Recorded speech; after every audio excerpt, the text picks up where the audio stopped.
I assume you saw Triumph of the Will. I think I mentioned the other day, Leni Riefenstahl only died about 4 years ago at age 102.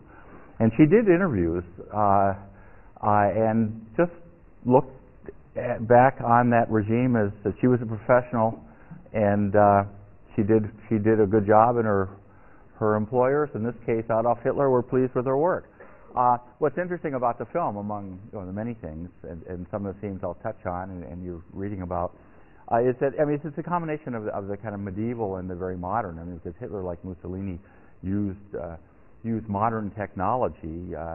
Germans who could barely afford to eat had radios and listened to speeches of the Führer, and it was the same thing in Italy with Mussolini. Well, you saw the images of kind of medieval Nuremberg, which of course no longer exists, medieval Nuremberg, or not much of it, and the kind of modern technology of the whole thing. Hitler liked airplanes. He liked to fly around, and for all of the kind of images of the German warrior as kind of a medieval person diving into frozen Pomeranian ponds and things like that. It was the terrifyingly modern is of course apparent too, and if you wanted the most chilling example of the modern, of course, would be the assembly line, the transformation of the assembly line into mass murder. The assembly line in the death camps. If you've been, anyone here been to Auschwitz? Been to Auschwitz? I've been to Dachau also a long time ago, but to Auschwitz fairly recently. One of the most chilling things about Auschwitz, actually, the sheer, it's just beyond anything. But it's the commandant's house, because the commandant's house has little swings out behind it, and that's where the commandant lived. And his wife said this was the happiest time of their lives. And so the little children were playing in the garden on the swings, and there's a big wall there, but not a huge wall. And the crematoriums are on the other side.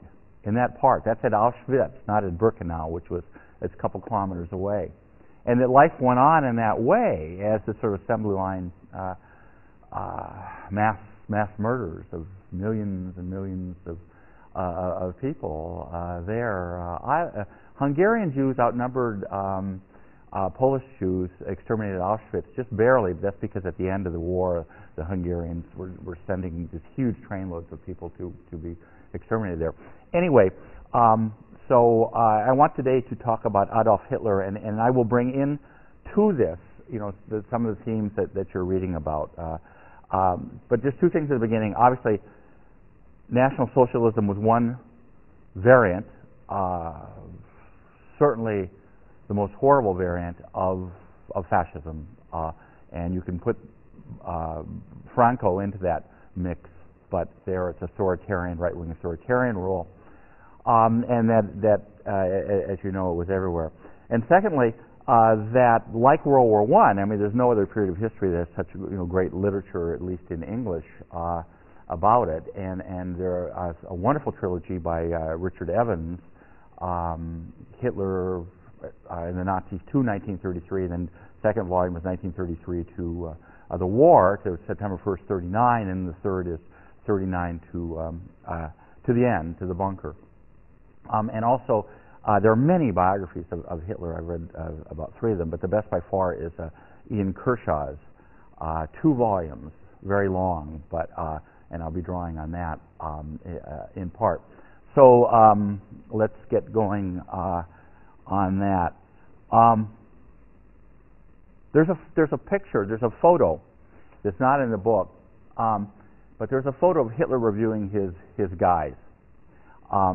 And that particular photo, which was taken about 1927, was from on a huge field. And so you see Hitler reviewing his guys there. But what people don't realize is that picture was taken from a huge, there's lots of other people out there, little groups like the Nazis, might have been a little earlier, and they too have their leader, their Führer, and Hitler ends up, the National Socialists end up winning, but they weren't the only group. And I'm not a believer in the great person, quote unquote, in history. Hitler did not make the Nazis.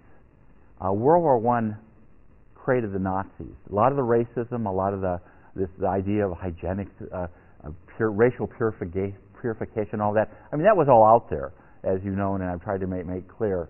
But if it would have been Hitler, it would have been somebody else. And in 1933, when Hitler becomes chancellor, when the other rights, there are many rights, but when von Papen says, we've got him boxed in now, we can use Hitler for our own goals. Well, how incredibly naive that was. But the Nazis must be seen in the context of World War I. They must be seen in the context of the poisoning of the political atmosphere between the wars. In 1876, Alois Schicklgruber, I didn't write it on the board. I sent this stuff around to you today. A lot of it, Schicklgruber is not on it. The list changed his name to Alois, you'd say in French, I don't know what you say in German, Hitler. It was a peasant family in Lower Austria, bordering on Bohemia. I've been to Lower Austria. I've been to Lower Austria too. But anyway, bordering on Bohemia. Thus, the family dislike of Czechs, and Hitler's particular dislike of Czechs. But he disliked everybody outside of Germans. His father was illegitimate, in quotes, and ended up with the name of his mother's long deceased wife's father, Georg Heidler, H-I-E-D-L-E-R, which in 1876 became Hitler, as I said. There was a rumor, even during the 1920s, that Hitler's grandfather was Jewish, and these rumors circulated in Munich in the 1920s. Hitler was born in Braunau am Inn, on the border of Germany, that is the Austrian-German border, and thus this was important in his obsession with uniting the two countries. His father was a customs official, comfortable kind of lower class existence, but it was not a happy family. It was at all. His father was strict, pompous, proud of his minimal status, extremely pedantic, and had a violent temper. He took care of bees with more loving attention than he took care of his family. He managed the family with efficiency, but without love. Hitler's mother is described by Ian Kershaw as a simple, modest, kindly woman who went to church and was devoted to her two surviving children, Adolf and Paula. She smothered them with protectiveness. Adolf Hitler feared but did not love his father, but this does not explain the murderous results of the whole thing. Civil servants get moved around, customs people, and the family moved to Linz, L-I-N-Z, in Austria, which was a hotbed of anti-Semitism, in 1895. Hitler began his schooling at age 6. He viewed Linz as his hometown, and in not a terribly too happy early life, looked back almost nostalgically upon living in Linz. But he did not pick up his anti-Semitism in Linz. He started secondary schooling in 1900, but he was unsatisfactory in math and in natural history. He didn't like his teachers. He was, in principle, respectful, but he thought himself above many of them. He was badly adjusted. His father wanted him to be a civil servant. He wanted him to follow and be, the next in line of the Hitler civil servants. But Adolf, as you know, resisted. He wanted to be an artist. And his father said, "You will not be an artist as long as I am living."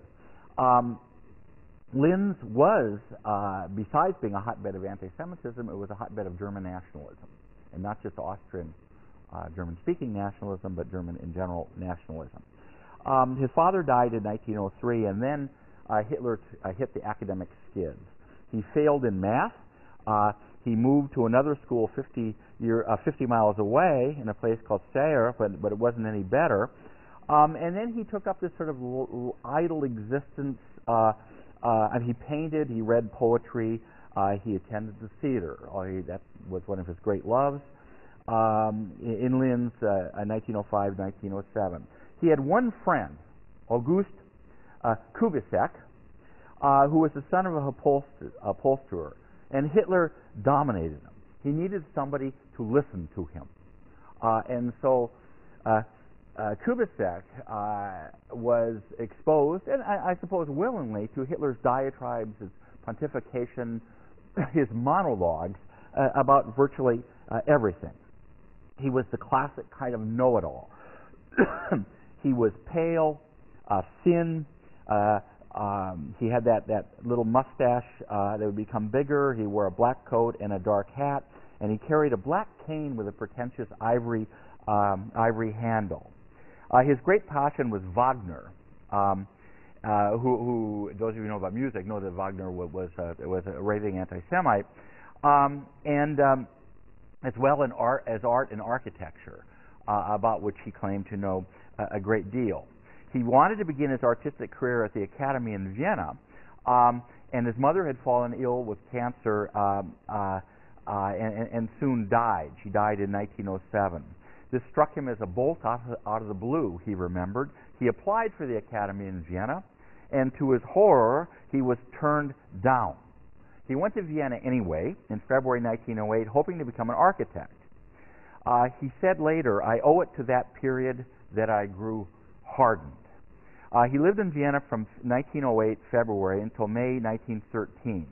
He said later, after the war, during his political ascent, that it was during that period that, quote, "my eyes were open to the two menaces of which I had previously scarcely known the names, Marxism and Jewry, the Jews." And this appears in Mein Kampf, My Struggle, which he wrote, when he was in Landsberg prison. I even visited his cell once after the ill-fated beer hall putsch in Munich in 1923. But this was out of retrospect. There is really no evidence that he had become a raging anti-Semite before 1914. Yet, anti-Semitism was so prevalent in Australia, and Karl Lueger, who was the mayor of Vienna, whom I mentioned before, was one of the worst in that period. And he, I've given this chilling quote before, but I'll say it again. He's the one who said that I decide who is a Jew. And the liberalism that had been Vienna in the earlier period was hardened, like Hitler became hardened into just vast intolerance. But at the time he said that these two menaces were known to him, he was struggling. He wanted to be the man in leadership of the German right. And so he was, in saying this, if you believe Kershaw, and I do on this, and on much more, that this was a fabrication, that the anti-Marxists, the anti-socialists, and subsequent anti-communists after 1917, that was there. And his long diatribes in the sort of shabby rooming house, where they would sit around and finally, you can imagine one by one people just getting tired of listening to Adolf and going up to their miserable little rooms to get some sleep, were against the socialists. And the Austrian socialists, like the German SPD counterparts, had long marches through the streets of Vienna on behalf of workers' rights, et cetera, et cetera. And Hitler would stand on the porch of this rooming house and simply hate them as they went by. But yet, Vienna was a huge melting pot of this enormous empire. There were all sorts of people besides German speakers who lived in Vienna, and many of the German speakers were Jews. Freud among them. I've been to Freud's almost bizarrely recreated office there in Vienna, but it had a Jewish population was about 2% of the population. In 1910, it was 175,000 people in Vienna, or then it grew to 8.6% of the population. And later, when in Hitler's speeches, thundering speeches, over-the-top speeches, he saw them as Jews as capitalist exploiters of true Germans, et cetera, et cetera. But this came later. Lueger, by the way, anticipated Hitler and lots of other people by saying in 1890 that, quote, that the Jewish problem, quote unquote, would be solved if all the Jews were placed on a large ship and sunk at sea. But when Adolf Hitler lived with Kubitschek in this rooming house and went to the theater with him, he was not yet thinking of politics. What he wanted to do was become this famous artist. And it is true that he painted postcards for tourists, which he sold to kind of keep himself afloat. Kubitschek was a piano player, so the room there was 2 beds and a piano, and that was about it. And so sometimes you can imagine Kubitschek playing the piano just to try to tune out Adolf, but he was rather loyal to him. Hitler began to write a play. He went to the theater, as I said, and he got a little bit of inherited money after his parent died. He had little interest in women, and of course one of the sort of prevalent rumors is that he was impotent. Though, as you all know, surely he would marry Eva Braun in the bunker before they took cyanide pills and killed themselves, as the Russian tanks could almost be heard rumbling above. We know of no sexual experience that he had. He described the ideal woman, quote, as a cute, cuddly, naive little thing, tender, sweet, and stupid. And of course, like Mussolini, who was a notorious philanderer and used to brag tirelessly about his sexual exploits, both Hitler and Mussolini believed that women's place was in the home, turning out baby boy soldiers, and not in the factories. And of course, one of the ironies is during the Second World War that women are increasingly doing jobs that Hitler and Mussolini thought were inappropriate simply because the men were dead. But anyway, so he was prudish, seemingly repelled by sex, although fascinated by it. And one of the points that Kershaw makes is that Kubitschek's recollections, along with that of Hitler's sister Paula, give us a sense of some of the things that would remain characteristic of Hitler until his much-deserved end. Basically, he was lazy, that he was manic at times. There would be these bursts of wild enthusiasm for something. He would, during the war, he would demand that the generals place maps in front of him, and he would make the decisions as the generals secretly moaned about. He considered himself an expert in military affairs as well.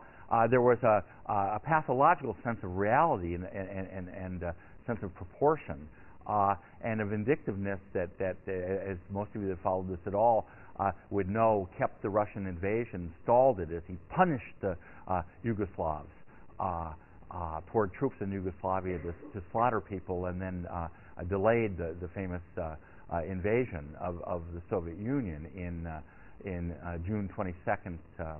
Was it 21st? I was in Kiev once, and the bells were all ringing, and I realized that was the same time that the German planes had first arrived.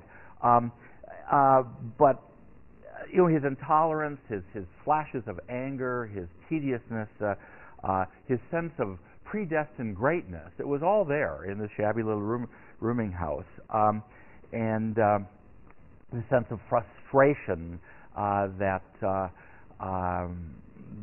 that his genius wasn't recognized.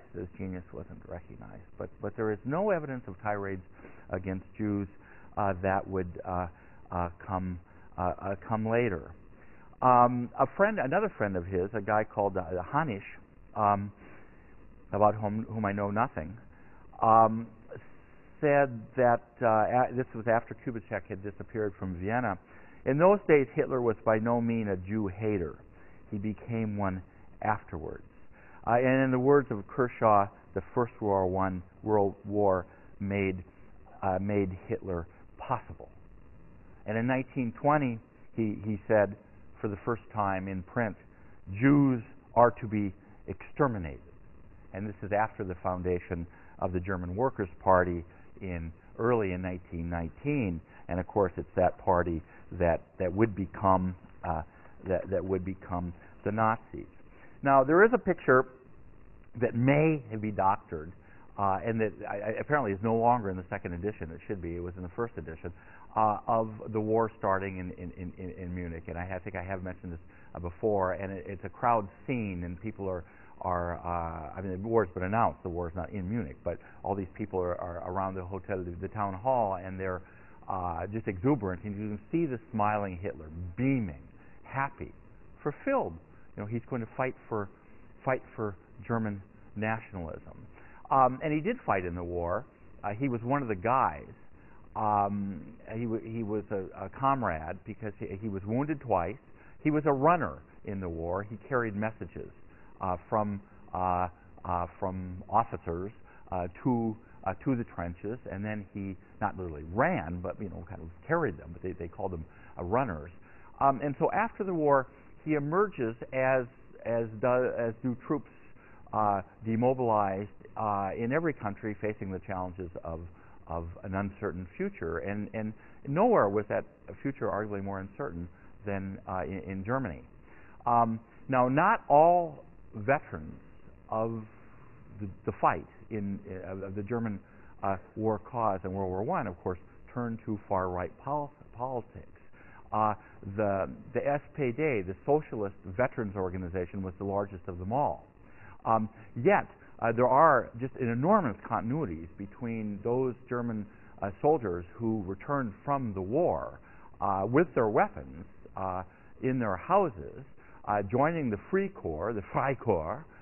They kept on marching. They kept on training in their basements. And they would come back and therefore be exposed to all of these currents. This sense of betrayal, again, as I've said before, this is the third time, but how do you explain to the folks back home that you've lost the war when your troops are way inside of France? They're not perched on the frontier, they're way inside. So it's got to be somebody's fault. So whose fault is it? It's the Jews, and it's the socialists, and it's the Weimar Republic. And so these themes come together, and that's a constant theme. Hitler believes if you told people the same lies over and over and over again, that they will believe them. This happens in our country too. But in Hitler's case, the lies were even more pernicious. And so the revisionism becomes an official policy of all of these right-wing groups, of all of them. But the thing that's really just incredible is that the people have memories of Hitler. And when you see pictures of him, this kind of pauvre type, I get you'd say in French, a sad sack, wearing ill-fitting clothes and did not have friends. Kubitschek had disappeared. I had no idea what happened to him. And who had big hopes for himself that could never possibly be fulfilled. And the idea of this, those of you who have partied in Munich, on the tour or something like that. I partied in Munich. I was about 20 years old. We went to these places, but you remember when you go into these big places like the Hofbrauhaus, which is one of the worst, and these other places, it is hard to imagine. I mean, this is where the right-wing groups met. That all of a sudden this kind of sad sack guy could jump or be lifted on a table. He wasn't terribly athletic, and suddenly have people listening to every word that he said for hours. And those speeches, if you ever heard, his speeches, if your German is really good, and mine is terrible, it barely exists, people would listen on the radio, and he would build up with this crescendo, denouncing the will to power, my struggle, our struggle, the German people's struggle, those who have destroyed us, those who signed on the dotted line the war guilt clause that said that Germany started it all. We will get them back. He says in 1925, when Mein Kampf is published, isn't it 25? I think it's 25. He says we will kill the Jews. He says we will expand elbow room, living space, that we will expand to the east. He says this. You could buy copies of Mein Kampf in Manhattan. You buy copies of it in Melbourne. You could buy copies of it anywhere. It was translated into a variety of languages, and it was all there from the beginning. And the consistency in what Hitler was telling was there all the way through. It was there all the way through. The concrete plans for the extermination of the Jews, as well as the Gypsies, and of gay people as well. These concrete plans will come later. Dachau, in 1933, was built with Himmler in charge, primarily to put communists in Dachau. And then later, and many Jews were communists. And later, other people. And I went to Dachau when I was your age, and I remember seeing an old guy working in the fields right outside the wall. And he was old enough that guy owned that farm back in during the war. And people knew. I'll come back to that in a minute. They knew, and you try to think, what did he think when he saw the people come in? What did he think when the smoke rose up? What did he think? They knew. They knew, and they didn't care. Point. Now, if Hitler's themes barely changed, it raises some very important questions. Who first supported Hitler? Hitler's support, and I do write about this a little bit, the role of the economic crisis cannot be underestimated. The inflation statistics, you will not want to commit those to memory, but those are unbelievable. The only case I know that's vaguely like that, of course, is Zimbabwe in the Mugabe period. But this is even worse, if that is possible. And middle-class people who had to pawn armoires, chests, drawers, silver that had been in their family for years in order to have enough to eat, they wouldn't forget, and they blamed and they hated. It's the fault of the Allies. It's the fault of the Jews. It's the fault of the socialists. It's the fault of the communists. It's the fault of Weimar. And they first flocked to Hitler. The middle classes do. Now, if this sounds like an orthodox Marxist interpretation, that's what the Marxist orthodox say, and they're right. Now, big business did not flock to Hitler. Big business wanted the destruction of Weimar. They helped make Hitler possible. Only one big businessman gave Hitler a lot of money. He got a lot of small donations.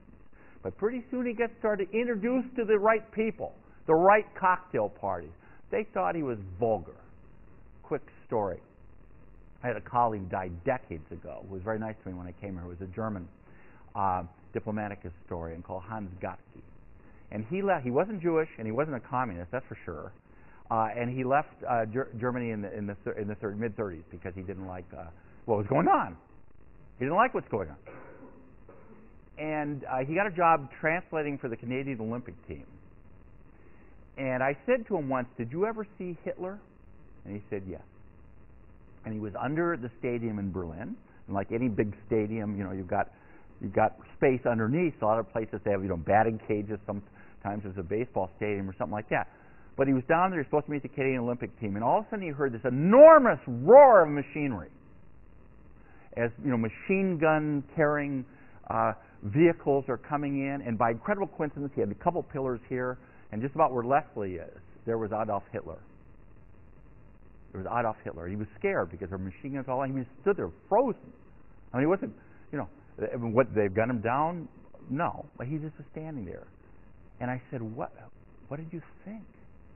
What did you think? You're 15 yards away from Adolf Hitler. Less than that. And he said, I had a weird reaction. He was vulgar. He was the Austrian corporal. He sneezed, and he blew his nose on his sleeve. That's what Gatzke remembered. Now, big business. Gatzke was a moderate, political. He was not at all. I mean, he's not at all Nazi, but he also believed in the Weimar Republic. He was a very good guy, very aristocratic guy. He was a Rhinelander. But his reaction was the same as big business, except that big business wanted to destroy Weimar. But the reaction was that Hitler is a commoner. He's vulgar. We've got him locked in, they said in 1933. We've got him boxed in. We can use him to our advantage and then have a military dictatorship. When von Stauffenberg tries to kill Hitler and puts a bomb under the table and it blows up but doesn't kill Hitler because of a big old German wooden barrier the table stood on, You know, he wasn't trying to bring parliamentary regime back to Germany. He wanted a military dictatorship. But Hitler was supported by the middle classes disproportionately at the beginning. But by all classes, people supported him. Workers less so. But they break in 1933 to destroy the unions. They destroy the Communist Party. They use the Reichstag fire, which is actually set by the guy, probably now we think the Dutch guy, whom I write about in there. They destroy the unions. They destroy the possibility of resistance. But lots of workers were there Sieg Heil too, but less so than the other classes. What about religion? Hitler was a Southerner. He never liked Berlin at all. He wanted to raze it, and then build this sort of Art Deco monument of his own planning. But he was a Southern guy. But one of the places he first does very well is Schleswig-Holstein, which was part of it. What used to be Danish, and it's totally Protestant. The Catholic Church rings the bell and reads what Hitler wants read from the sermons. They're happy to have Hitler there, as are the as are the Protestants. There's no doubt about that.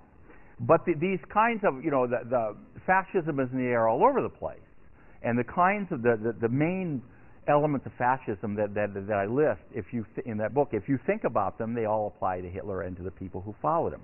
Anti-communist, anti-socialist, anti-Weimar, the role of the economic crisis with long memories, and hating the Allies and hating the Jews and hating the socialists, violence. The Nazis and other fascist groups were better at saying whom they were against than what they wanted. A lot of them say what they want is ultra-nationalism. What they want is a totalitarian state and the destruction of parliamentary rule.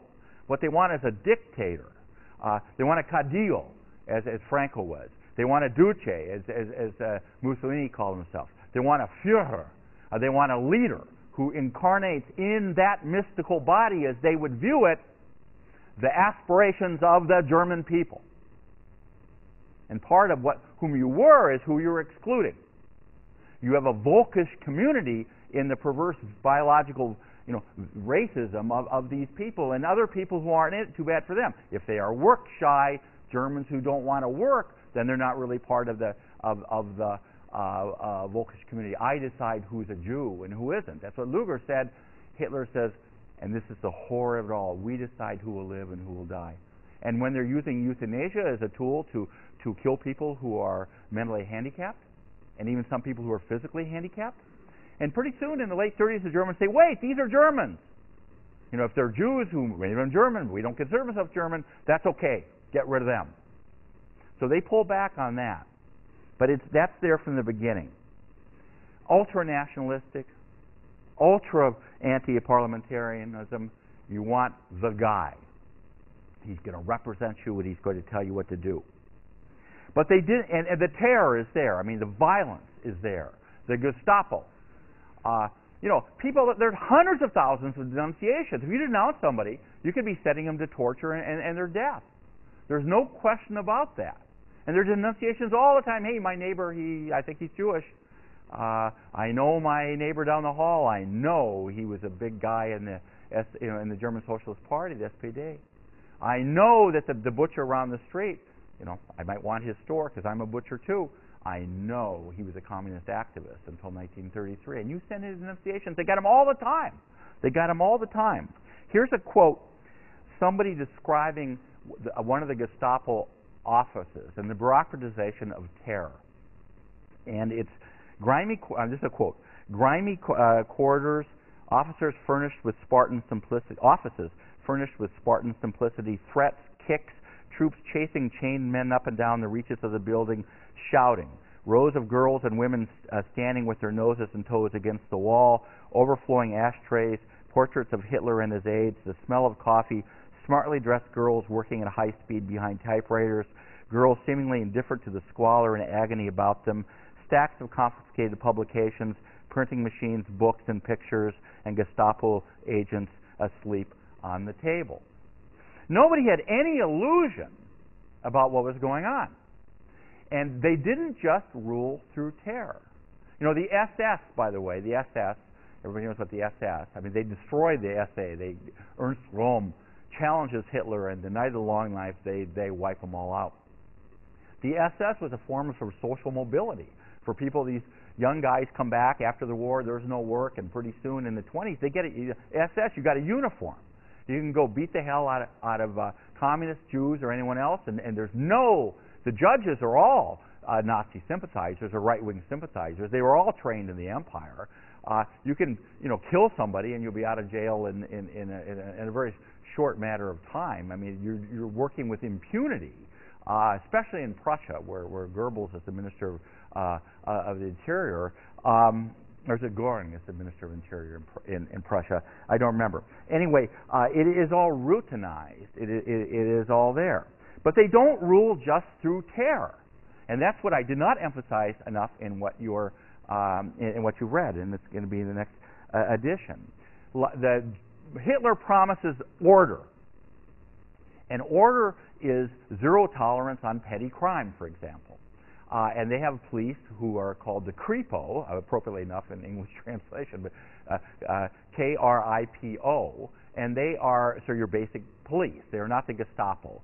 But they go out, and people who are lounging about, who are work shy, that's a dangerous thing to be, work shy, petty criminals, people who are hungry, who are stealing apples off of fruit stands, things like that. They go out and they make war on them. And the German population nods enthusiastically overall as a whole. The war on crimes is something they like. Now also there's the economy. Now Hitler got credit for many German people for having revived the German economy. How does he do that? He does it by violating the statutes of the Treaty of Versailles, and they're preparing for war. He's preparing for war all the way through. If the Rhineland occupation, the French and the Belgians had put up a fuss, it's possible that the whole thing could have been stopped there. It's possible. The generals are always saying, Mein Führer, we're not really ready yet for war, while he is freezing his opponents, and they capitulate one time after another, and the famous story of Neville Chamberlain, who'd returned bringing peace in his time after having sold out Czechoslovakia. But the German economy does revive. There are still huge gaps between, obviously, the wealthy and people who aren't wealthy, enormous gaps, but the German economy, and he takes credit, does revive because of the same thing that happened to the United States in World War II, because you're transforming the war economy, and that's exactly what happened. So he takes credit for this. And there are a lot of flashy gestures. The VW, I went around Europe in a VW with a couple of my friends sleeping on beaches, a little VW, the Volkswagen. But only one of them was ever produced. He promises the German people a Volkswagen, but only one model ever comes off, for the press and all that. The Autobahn, they're going to have routes Autobahn all over. Now there are in Germany, and people driving 500 miles an hour with impunity. There are only 500 kilometers or miles is it transferred into miles of Autobahn done by the time he's finished. Strength through joy. He announces a program that Germans who have never been on vacation, ordinary working class Germans, can go on vacation. Some people did go on vacation. They all get drunk on cruise boats and all over the place, but hardly anyone gets to go. But he gets credit for it. So he seemed to be producing. And in a country in which anti-Semitism, despite the fact that Jews were terribly assimilated, was endemic, they liked the fact the Jews are disappearing. They like it. And they know it.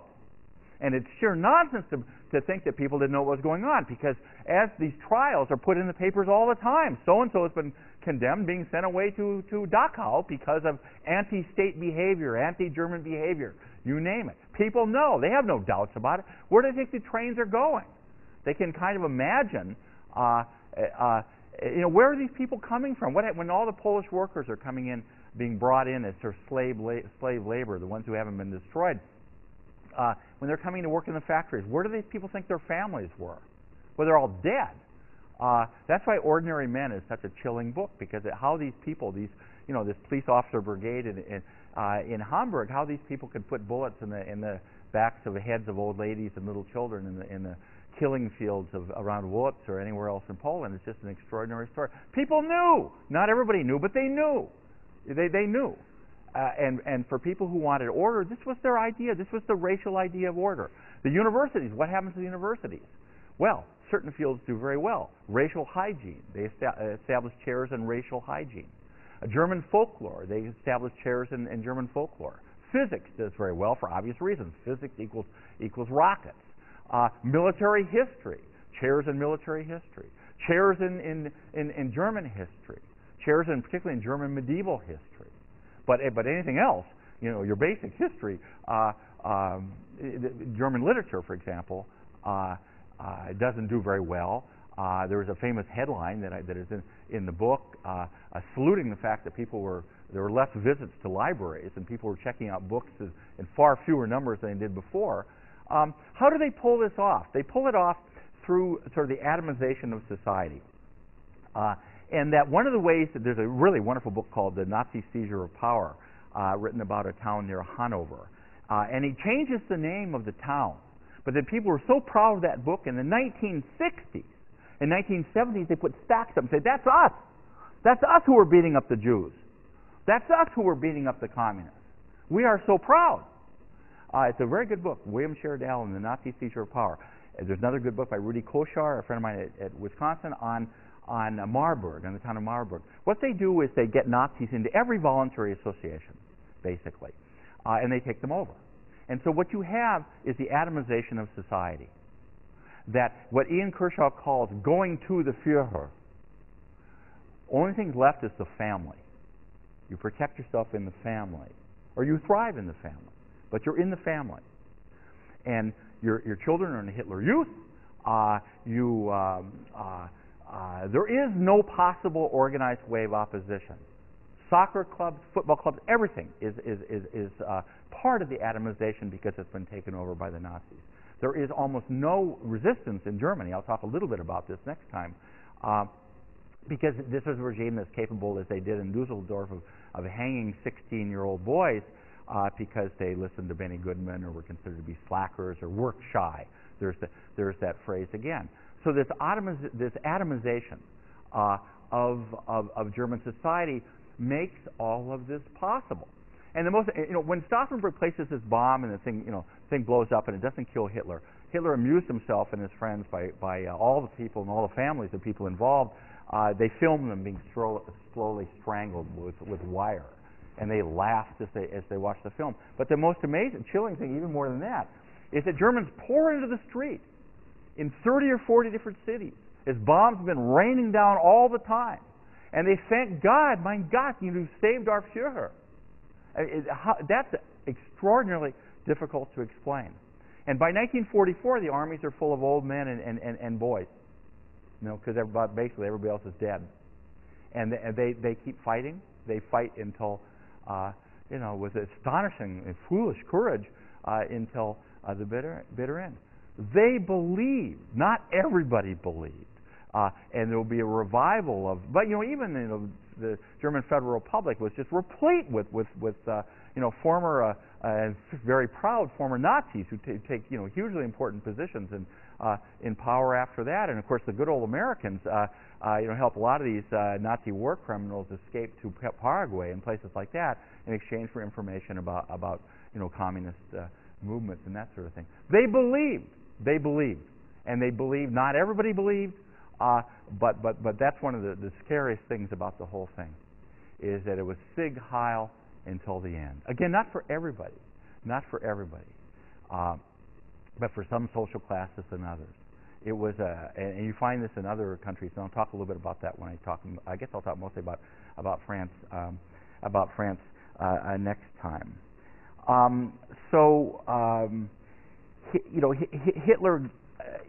Hitler gives them basically what the German people what they want, and his prestige every time he stands down Britain, the British, and the French. Every time that he pulls this off, the occupation of the Rhineland, the absorption of the Sudeten part of Bohemia, and then they just take over the whole country. The Anschluss, where he's greeted enthusiastically by the crowds. You can see these photos of the adoring Viennese crowds. Where was the Vienna of calm concerts. It became the Vienna of Wagner. It became the Vienna of saluting Hitler and then going out and beating up and killing Jews. Something like 100 Jews are murdered in Vienna when Hitler arrives to celebrate the arrival of Adolf Hitler. They too, they believed in one of the dark secrets, of course, was the Nazi past of the former Secretary General of the United Nations, Kurt Waldheim, and that came out. All this came out before most of you were reading newspapers. Some of you were reading them back then, because it was about 15 years ago or something like that. The people knew. So those are really the big points that I wanted to make.